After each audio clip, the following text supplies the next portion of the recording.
Welcome to the Irish EBF discussion, where we'll be chatting to various racing people that have had good success through the Irish EBF auction series. And I'm delighted to be joined by Ken Condon, who's been nearly a poster boy for the series. Ken, thanks a million for joining us. You've had great success through the series, and I suppose the dust is settling on Laws of Indices, who is a graduate of the Irish EBF auction series. He is, yeah. We've been very lucky with the series, Daragh. Yeah, he won his. Memory serves me right. Val Fortino was in the race too. He's a smart horse, and we've had other successes the same day. Actually, Miss Amulet ran at Navan. She didn't win that particular race. She was fourth, but Elysian won it, and she was a future winner of last year's Flame of Tara. And obviously, Miss Amulet went on to do great things as well. So it's obviously a series that we get a lot of quality attached to it, a lot of quality horses. That's a key point about it, Ken, isn't it? I mean, there are a lot of aspects to it. You can attract owners. You can purchase horses reasonably. There is huge prize money to be got back immediately. And there is quality to be got to go on and win at grade one level, as Laws of Indices did in the Prix Jean Prat on Sunday, or sell on. Laws of Indices only cost something like 8,000, I think, at the Goss Autumn Yearling sale. Won 14,000 by winning that maiden alone, and has now won something like €350,000. Yeah, sure, it's extraordinary. It's I suppose it shows you the strength and depth in Irish racing there. I mean, we were only remarking we had no runner in it, but there was an auction maiden run in Roscommon on a Monday evening. Probably it would be 2 years ago now, and the winner was Helvig Dream, and 4.5 lengths behind, and second was Champers Elise.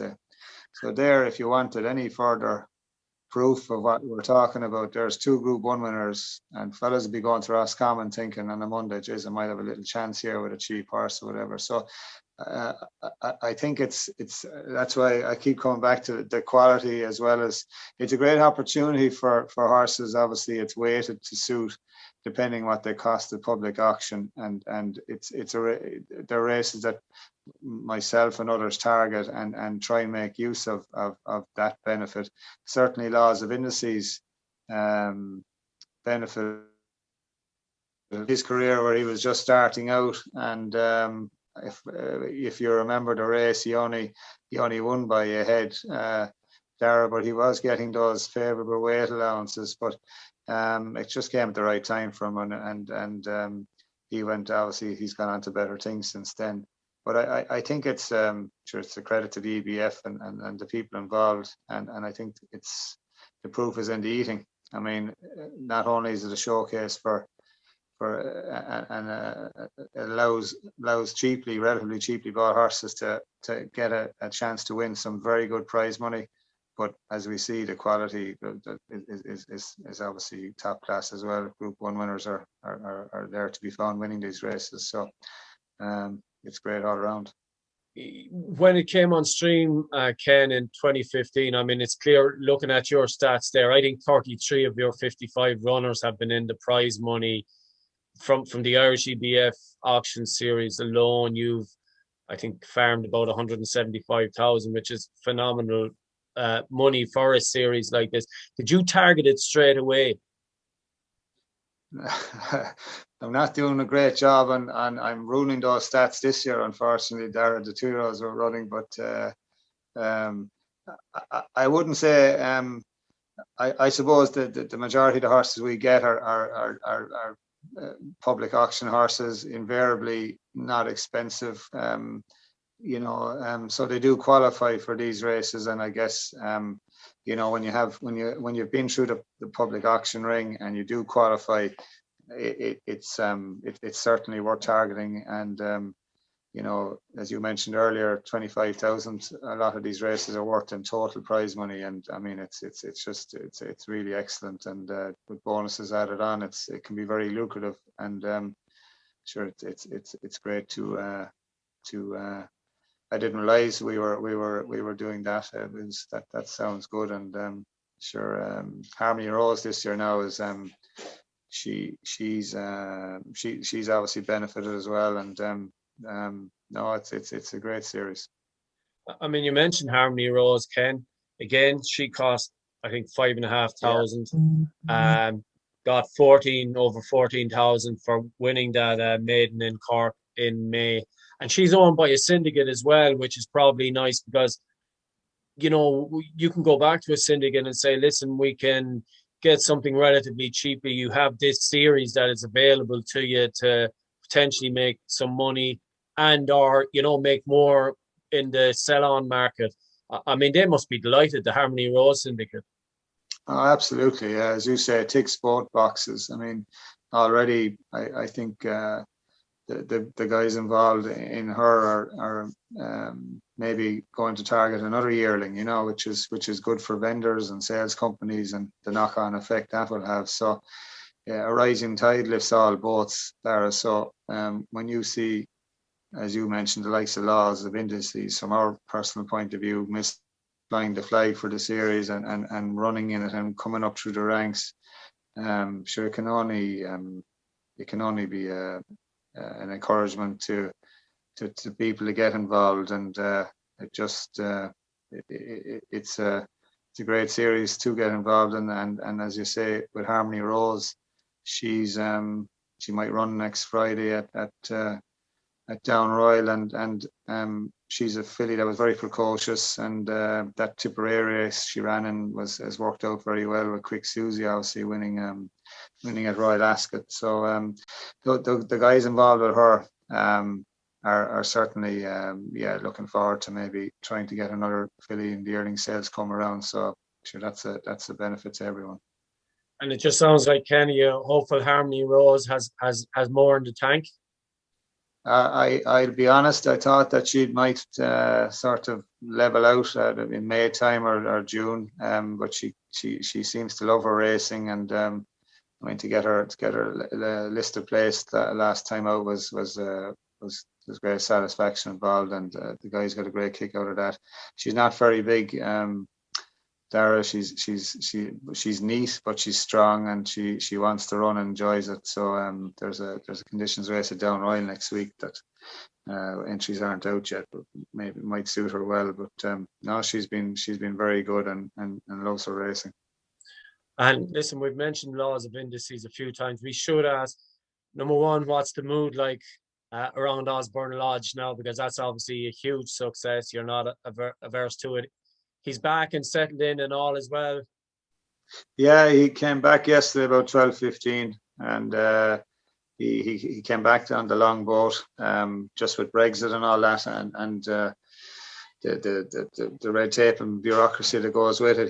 They travelled a long way, and it actually worked out very well. Went to Ballon Road Transport and a big truck, and it's almost they travel loose, and he's handled it very well. And he cantered this morning, and Eddie O'Connell rides him the whole time. He's done a great job with him, and he was very happy with him. He moved well, so all things being equal, he's in very good form there. We're all thrilled. I mean, sure, it's so hard to win these Group 1s, and even to have a horse to take part. It's sure, it's a wonderful story, and for the owners, it's dream stuff, really. You know, they're five friends.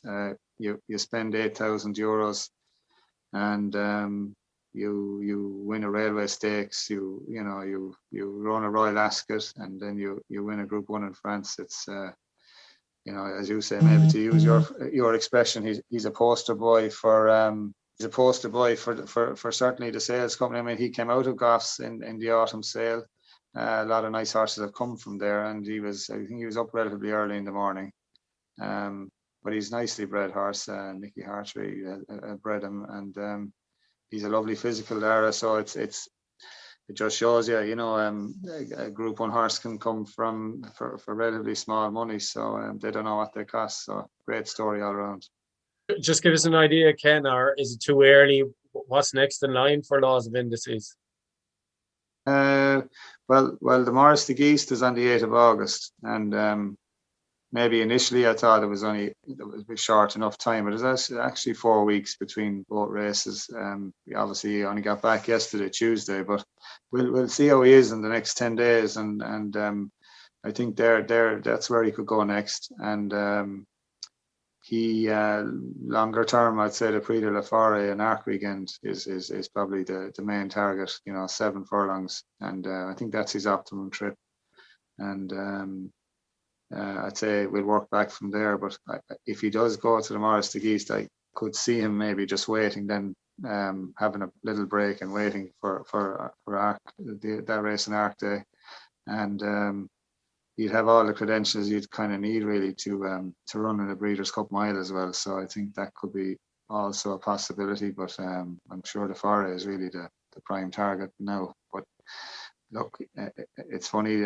If you'd have asked me a few weeks ago, we wouldn't be talking like this. But I mean, the owners are very brave, and that their ambition has been rewarded. They weren't afraid to lose, and I think in any sport, if you think and you have a bit of belief in your horse, whilst it mightn't be obvious to the wider public, it's no huge shock to us. He's a horse that we've, as you know, he's running quite a few Group 1s, and you don't do that, unnecessarily, shall we say, and I think just everything sort of conspired on Sunday for him to get his perfect setup. I mean, the ground was, well, what we would call yielding. You go back to Ascot, it was very deep. The Jean-Luc Lagardère last autumn, also very deep. He's a horse that's always turns up, doesn't ever let you down. He looks to be very ground versatile, but he certainly wouldn't have been in love with those very deep conditions. And I think he's probably his perfect setup the other day, and he got a masterclass in Pellier from the front. So look, the stars aligned, and it was brilliant, fantastic. Brilliant. I know you've horses to go back out to now, Ken. I just wanted to ask you about the Curragh of the weekend. You'll have maybe a couple of interesting runners Saturday and Sunday. I know we're not at deck time yet, but you have a few entries into Sapphire Stakes, and obviously the Scurry, and then of course the Romanized Minstrel Stakes, which I'm sure you'd love to win, named after your great hero, 2000 Guineas winner, Romanized.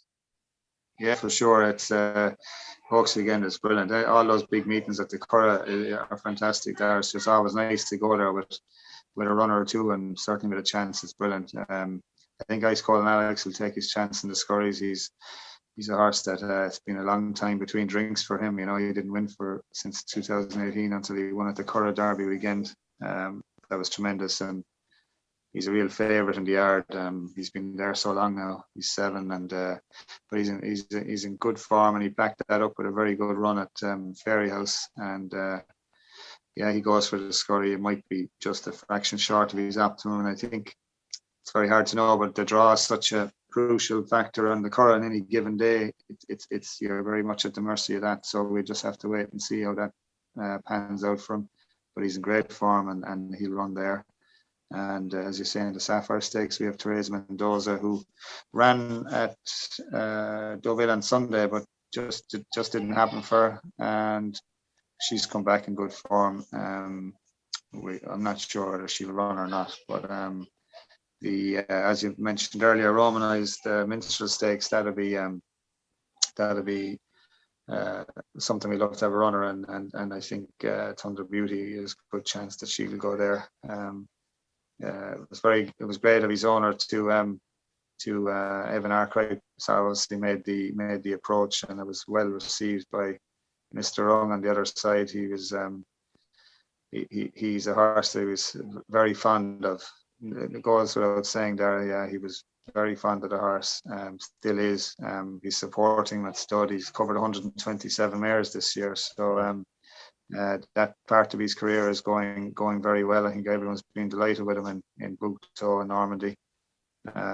Fantastic physical and horse with just that touch of class and acceleration that sometimes is the hallmark of a sire. So look, it's up to him now. He's in a lovely farm and he's getting good chances. So we see what happens. But yeah, he was very good the last 2 years in those races. And just thought it was very fitting that Robert Dung was sponsoring it, and he was delighted to do it. So it's a nice touch, and we'd love to have a runner in it there. So hopefully, Thunder Beauty might run there. Great stuff. Listen, Ken, thanks a million for chatting. Just to finish up, I guess, the Irish EBF auction series, another huge attraction of it, of course, is that it goes from April to October. It also covers a lot of different distances. So it really, it provides plenty of opportunities. And we have a final in October for 120,000 with Constellation Nursery Handicap for 30,000. Are you hoping to have something for those days? Yeah, for sure. I remember the last couple of years we were lucky enough. We had a few. We didn't win, but I think Schroeder's mistake was Lista Place Philly. She won her auction maiden in Fairy House as a 2-year-old under Niall McCullough in September time, and then she went on to the forums final and ran very respectably. I think she was 5th, and so certainly it's we're hoping there to be represented there, and now we're a big fan of the series. Ken, thanks a million for chatting. Really appreciate it, and look forward to supporting the series for the next few years again. Thanks a million. Always a pleasure. Thank you, Daragh. Take care.